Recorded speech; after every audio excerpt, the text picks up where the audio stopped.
United States Army versus the Marine Corps. Which one is better and why did I change?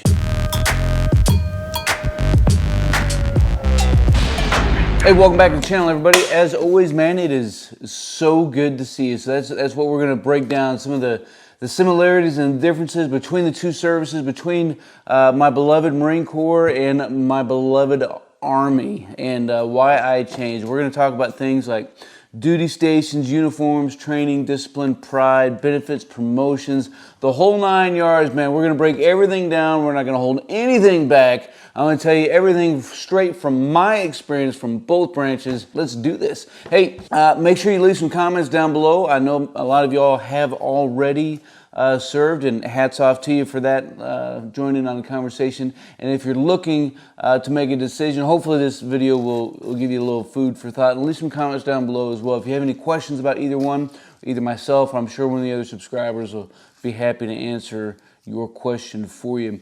So I think, this is probably one of the most commonly asked questions that I get or have been asked over the course of the past 10 or so years. Is, Stoker, why did you change? Why did you not go back into the Marine Corps? So I did serve in the Corps from 95 to 2003, and I loved it. And in 2010, when it was time to made the decision to go back into the service, I knew a prior service recruiter who could have gotten me back in the Corps, but it would have come at a price I wasn't willing to pay. So I would have had to gone back in as a Lance Corporal. So that was a no-go. I wasn't going to be a Lance Coolie again. As a sergeant in the Corps, I was a Sergeant Select, which is a sergeant.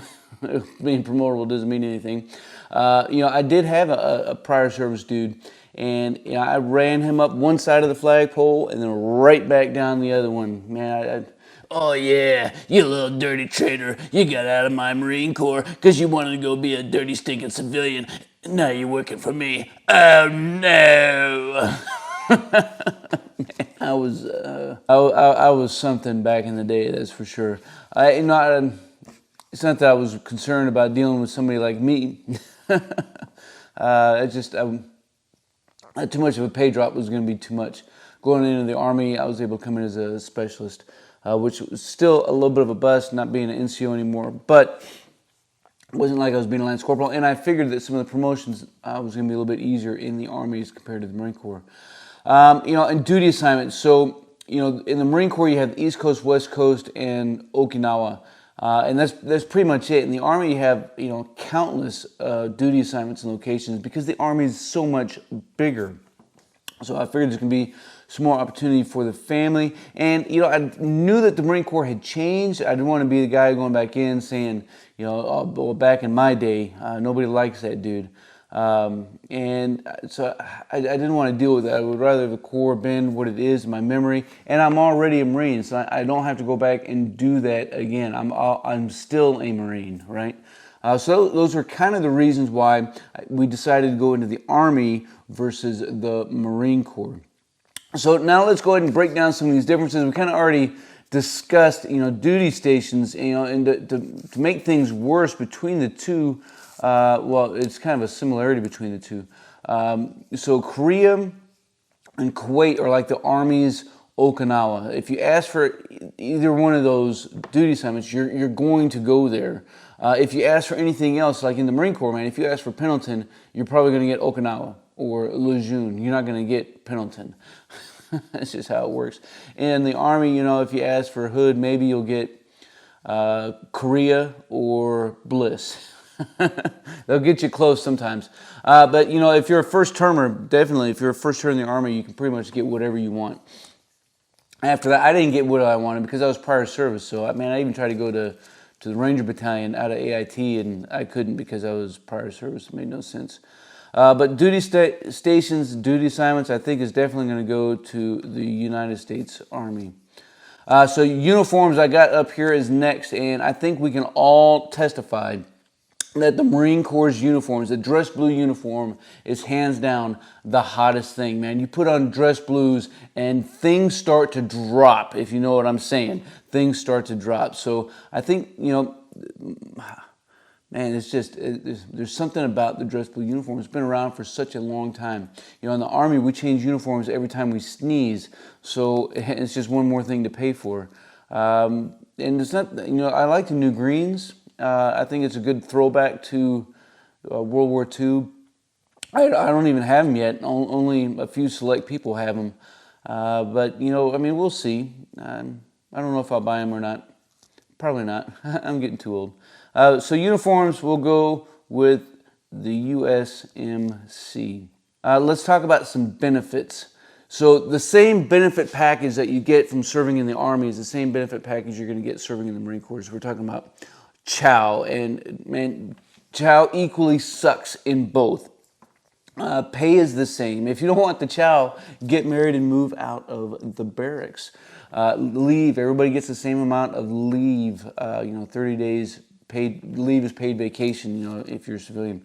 All the benefits are the same. Medical stuff is the same, because all that is being run and managed by the Department of Defense, not necessarily that specific branch. So you don't have to, you know, there's no concerns about that. So that's kind of that's a tie there, right? Promotions, so in the Marine Corps, in the Army, the promotions are very similar. So a junior enlisted, the promotions are points based, and it's basically up to you to get after things as best and as fast and as hard as you can to get promoted. After that, you know, when you start talking about senior enlisted, in the Marine Corps, it starts at Staff Sergeant. For the Army, it starts at Sergeant First Class, or E7, E6 and E7 respectively. It's more centralized, so it's a board. So all the same hard work that you're doing goes into it, but it's not as much in your control as the junior promotions. But they are very similar, very similar. So for promotions, neither one really has a leg up over the other. But you know, it's really up to you to just grind as hard and as fast as you can, if that's what you want to do, and then move up and find some better positions of responsibility. Right, so when it comes to things like pride and discipline, you know, I think, you know, the stereotype is that the Marines have it and soldiers don't. And I will testify from my own experience that, you know, in my day in the Corps, we didn't have a lot of NJP or non-judicial punishment. That's an Article 15 disciplinary and punishment measure for people doing dumb things. We didn't have a lot of dudes getting kicked out for, you know, being a fat body, or they couldn't pass a PT test, things of this nature. You know, and I do see more of that in the Army, but the Army is a lot bigger and times have changed. So, you know, when I was in the Corps, I could make a Marine push. And you know, you show up late, you do some push-ups. You know, it's just something that you do. We didn't do a lot of administrative paperwork. We did our monthly counselings and stuff with our Marines, but you know, we didn't negatively counsel people. Sometimes dudes would get more page 11s than Article 15s, and that was just another administrative thing that followed you. But in the things have changed in the Corps. You know, Marines can't use physical punishments as corrective. It's not a punishment. You can't use it as corrective training. All right? You got to mince your words sometimes. So it's funny because when I was deployed in Iraq, I was talking to the staff sergeant and this gunny about some of the things that have changed. They've been around a while. And, by the way, a little plug-in, that's where the Infidel Dart Club was established and was operated and maintained, baby. The Infidel Dart Club. We always got time for 5. Man, I miss all you dudes. And, I was like, hey, Specialist Schmuckatelli, come here. And he comes up, he goes in a position of parade rest, because that's what soldiers do for non-commissioned officers in the Army as well as in the Corps. I was like, front lean rest position, poof! And he popped back down, and I said, in cadence. And he said, in cadence. I said, exercise. And 1, 2, 3, 1, 1, 2, 3, 2, 1, 2, 3, 2, 1, 2, 3, 4. And he kept going to 10. I told him to get up and move away. And the gunny was like, oh my gosh, Stoker, you can't do that. I was like, actually, yes, I can. in Army regulations that actually does authorize it. And I'm not a proponent, I'm not saying, I used to be, I could argue that the push-up could fix any known deficiency, including scuffed up boots.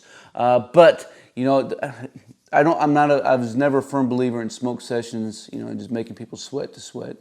There's always something, and I think it should relate to, what the infraction was. But, the point of the matter is I can do it and Marines can't. But pride, it works in two different ways as well between the two services. So in the Marine Corps, Marines' pride is in the core, right? It's in the core. In the Army, it's really more of a regimental system, and so the pride is in the unit or the division, not necessarily the Army. So if you go to 82nd Airborne Division in Fort Bragg, North Carolina, man, the 82nd is trained and proficient at making sweet Kool-Aid for everybody to drink from. And everybody has to drink from the 82nd Kool-Aid. You take a sip, you get drunk, you pass that grog on to the next person. If you don't drink from it, you're going to be ostracized. Just straight up, man, you're going to be a dumb leg and you're going to be abused the entire time that you're there in 82nd. But you can't carry 82nd's Kool-Aid and go to, say, 25th ID in Hawaii and still continue to drink from 82nd's Kool-Aid. You can't do that. Now, 25th doesn't really pour a lot of Kool-Aid, not like 82nd does, or 101, or the big red one. Man, you got to bro it up. And I had a dude who tried to continue to drink that Kool-Aid when he got to us over there in Hawaii. I was like, dude, you can't do that, man. Take pride in your team. Take pride in the Army. Take pride in our unit. You can't continue to take pride in being airborne all the way, because he got jacked up.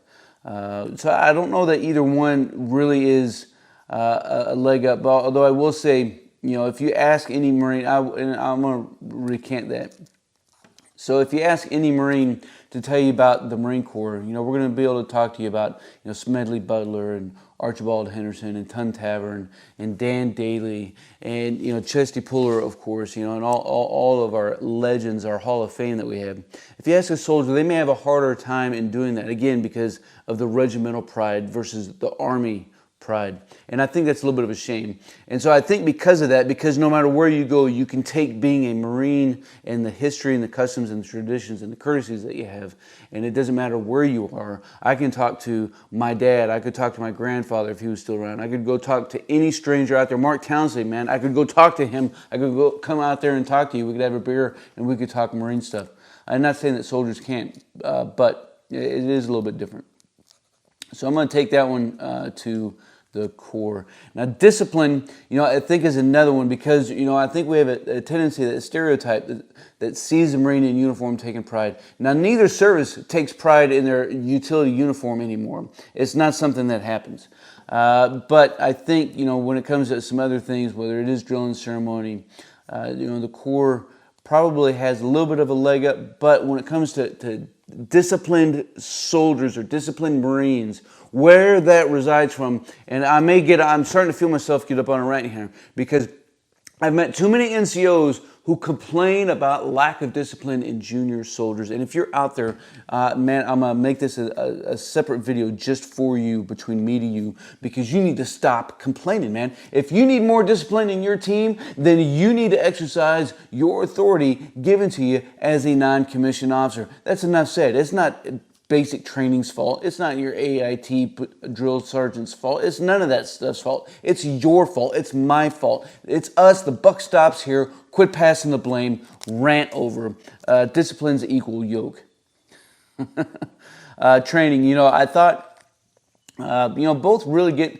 So training, so if you roll back the clock and you look at, initial entry training, the Marine Corps goes for like 3 months to boot camp. BC. I didn't go to BCT because I was a Marine, but it's only like 2 months long. And then you go to your MOS training, and if you're in the Corps, you go to infantry training, and then more infantry training if you're a grunt, or you go to infantry training, and then so now you got 4 months of initial training, and then you go on to your follow-on, and then you go to your duty assignment. But regardless of, what your job is, and both services have the same job. So we all have grunts, we all have infantry, we all have engineers, we all have we don't both have medics. The Army has medics. If you want to be a medic for the Corps, you got to be a corpsman. You have to go to the Navy. But we all have admin dudes. We all have Air Force dudes. Flyboy dudes. Even the Army has pilots. The bulk of our pilots are in the Air Force. So we really all have the same types of jobs. We all get the same types of training. We all get the same, not just MOS training. We get everybody. Look, here's another thing that's in common. I don't care if you're a brain surgeon, if you're a contract specialist, if you're a counterintelligence operator. In either service, I don't care what your job is. You could be a spacecraft operator. You're going to be trained proficient at being a janitor. Man, you're going to be trained proficient at cutting grass and painting rocks. That's just something that we both do. I don't think the other services do that because they suck. I appreciate the other services, but that's just something that we do. So training is really a toss-up between the two because, again, leadership training, skills training, we both have very similar programs to invest into non-commissioned officers, to invest into junior soldiers and Marines, as well as just for your advanced technical training to master your craft.